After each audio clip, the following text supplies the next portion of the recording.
Before we get too far into this, remember, you put me up to it. We're at Montezuma National Wildlife Refuge in Seneca Falls, New York. Geez, are those Sandhill cranes? Anyway, 1 year ago, I made an outrageous claim that Edwin B. Forsyth National Wildlife Refuge in New Jersey is the best wildlife refuge in America. That's ridiculous, of course. I've only been to a fraction of them. So I challenge you to tell me which one was better. That video got 239 comments, the most comments of any video I've ever done. Number one suggestion, Bosque de la Pache National Wildlife Refuge in New Mexico, which I've never been to. Number two suggestion, Merritt Island National Wildlife Refuge on the Space Coast of eastern Florida, which I have been to. But really, I caught it on a bad day, so I need to go back there. Then somebody suggested Montezuma National Wildlife Refuge near Seneca Falls, New York, which I have been to 3 times. So, what did I miss?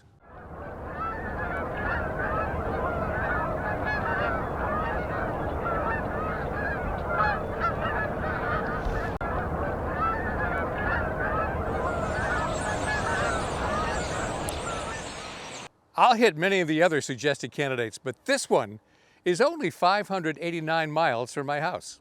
So I'll do this one. And so here we are, Montezuma National Wildlife Refuge. This should be easy since I'm familiar with it, so on a scale of 1 to 10, I'd say...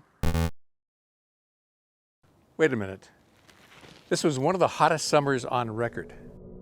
This is one of the worst droughts I can ever remember. I wonder if there's even any water out there.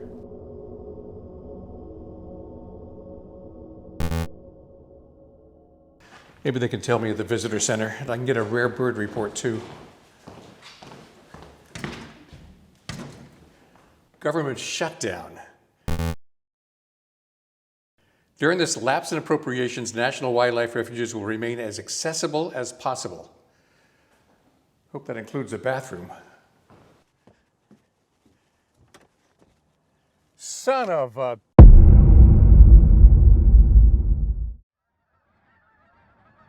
A lot of national wildlife refuges are set up just like this. A whole series of pools, and the water level in each pool can be regulated individually. But that's the whole point. Change the water level to change the habitat.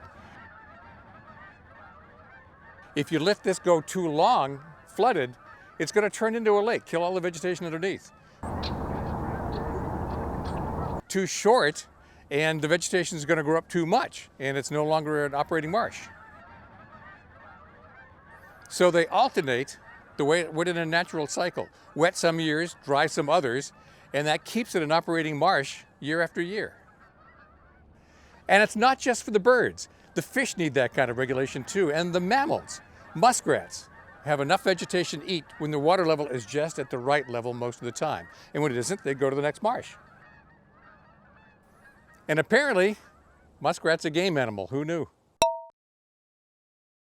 Montezuma National Wildlife Refuge closes 1/2 hour after sunset and opens 1/2 hour before sunrise. This day starts at 30 degrees Fahrenheit. Fog is rising from the wetlands. Frost covers everything, which turns out to be a great time to be here. As soon as there's enough daylight, every bird makes a transition from nighttime roosting to daytime feeding, and there's a lot of moving around.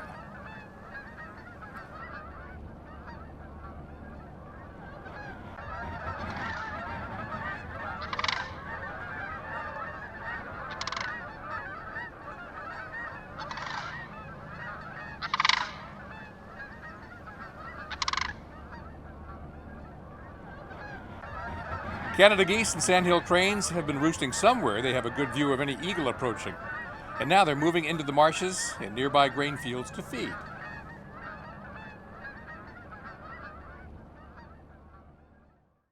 Access roads permeate the refuge, but that's for wildlife management, it's for water level management, dams and culverts, and we don't get to go in there.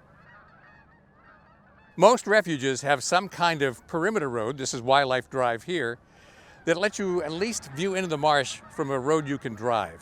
That's what us normal people get to use.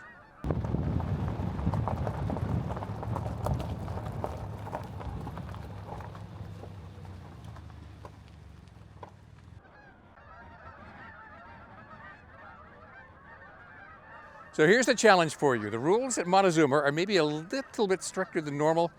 You can only drive the wildlife drive, can't get out of the car except in very designated places. We're in one of them right now. And if you do get out, you can't walk away from the car. You got to stay right here. Now, compare that to Bombay Hook National Wildlife Refuge in Delaware, or Forsyth National Wildlife Refuge in New Jersey. You can walk that, you can jog that, you can bike that, you can push baby strollers down that road. That's okay, because refuge managers need to know how sensitive the species they are hosting are to human disturbance. And some are going to be much more disturbable than others.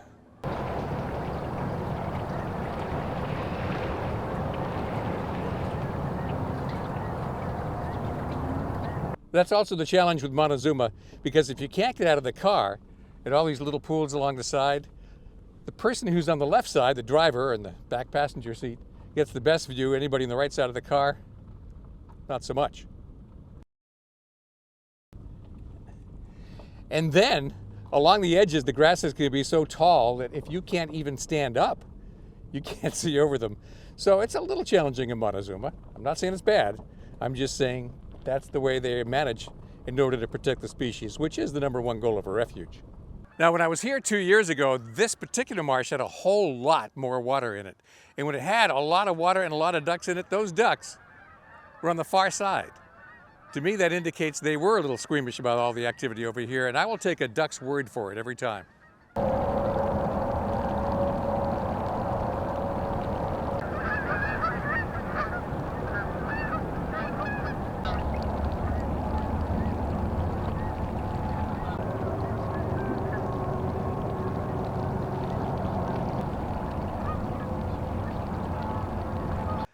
Now, there are some walking trails here, so you can get out of the car and stretch your legs in a number of different places. You're not limited just to the wildlife drive.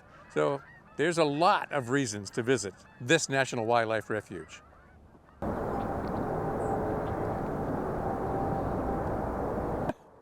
So this is one of those trails you can walk, and the last time I was here, there were tundra swans that were probably out there. This area has tundra swans sometimes.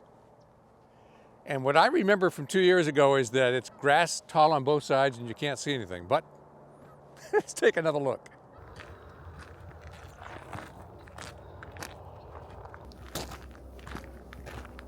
It really is a delightful short trail through the Phragmites out here to an open view of the marsh that isn't there this year.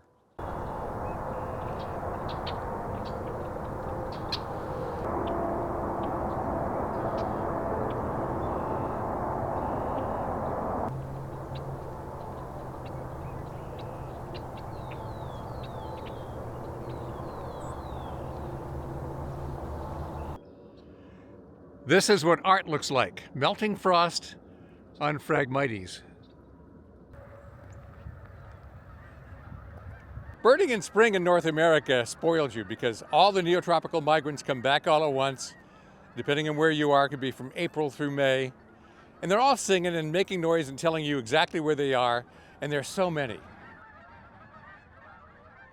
In summer, all those springtime birds and all the local birds are making babies, and they're still pretty easy to see.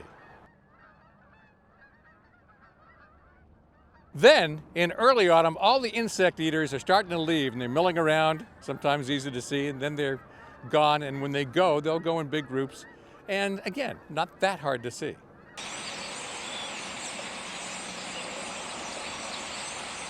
In mid-autumn, all the seed eaters are starting to move.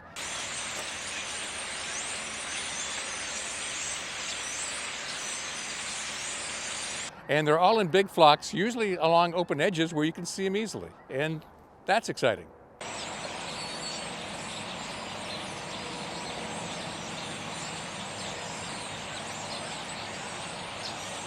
But what do you do in late autumn when all those guys have left?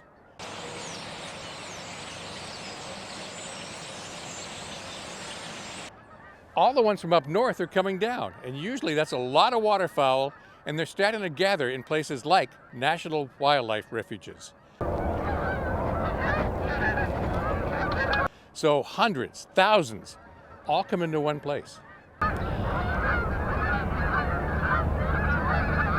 That makes National Wildlife Refuges in late autumn the place to go birding almost anywhere in North America.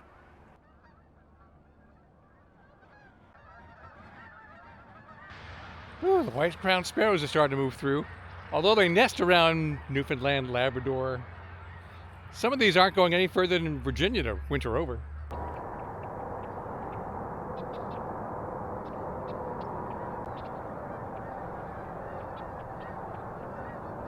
I know what you're thinking. How did this place ever get named Montezuma?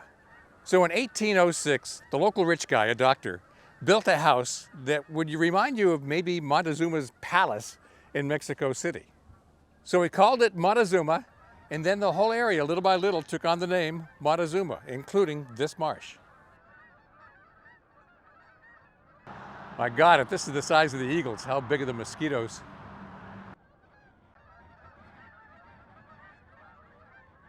Maybe one of the most fascinating things about this waterfowl refuge is it's really renowned for its bald eagles. Back in the early 1970s, this was the place, the first place in New York, where they released captive bald eagles back into the wild, trying to restore a population. Before the Europeans got here, there were 500,000 bald eagle pair in the lower 48 United States. In the 1960s, DDT had wiped out most of them. 400 pair were left in the entire lower continent of the US. There was only one pair left in New York. Early in the 1970s, this is the first place they reintroduced bald eagles into the wild in New York. Now, we have 7 nesting pair right in the refuge here. Restoration has been so successful that the national symbol of the United States was taken off the federally endangered species list. There are about 570 national wildlife refuges in the United States. Pick one. You tell me what your favorite is in the comments below, and maybe I'll visit all of them.